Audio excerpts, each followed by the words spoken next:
स्त्री जदि ये तीनोटी इशारा दे थाए तेबे बुझीजिबे जे आपणक ठारू से किछि चाहुछंती। किछि महिला निजर मनर प्रेम को जाहिर करिया पई किछि अजब इशारा दे थांती निज मनर अभिलाष को मेंटाइबा पई, किंतु ताहाको किछि पुरुष बुझी पारि नथांती।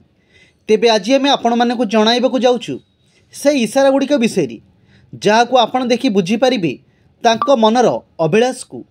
आउ डेरी न करी आसंतु जानिबा। प्रथम महिला मानकु निज मन कथा कहिबार सबुठारु भल उपाय होउची आखिरे आखि मिसाई कथा कहिबा।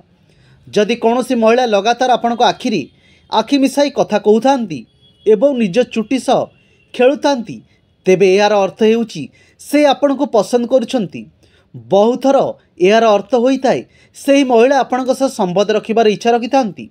द्वितीय, महिला माने निज चुटी सह खेलिबार अर्थ आपणक प्रति से आकर्षित अछंती। यार अर्थ होइताए कि से आपणक पाखकु आसिया पई व्याकुल अटंती। सबुबेले यार अर्थ समान होई नथाए। बेले बेले यार अर्थ होइताए कि से आपणको प्रकृति भल पाउछंती। तृतीय, जदि कौनसी महिला आपणक कान पाखरे आसी प्रेमर सह धीर कथा कही थाए तेबे यार अर्थ से आपणक सह प्रेमर नदी रे बुड़ीबाकु चाहुछंती। एही भली से आपणकु पसंद करिबार संकेत देइथांती। चतुर्थ, जदि कौनसी महिला बारंबार कथा हेउतिबा समय रे आपणकु छुईबाकु चेष्टा करुछंती एवं आपणक पाखकु आसीबाकु चेष्टा करुछंती तेबे से आपणकु पसंद करुछंती बोली बुझीजिबे। पंचम, महिला मानकु सहवास करिबार इच्छा थिले सेमाने जोर जोर निश्वास नहीं आपणकु संकेत देइथांती। सबु महिला सीधा यही कथा कहि पारंती नहीं।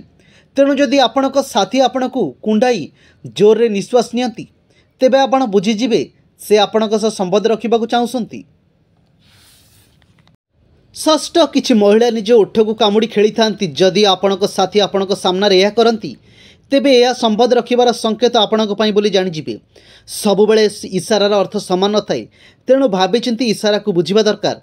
जदि आपण मानकु आमर एही भिडियोटी भल लागिला ताले निश्चय कमेंट करंतु आ शेयर भी करंतु।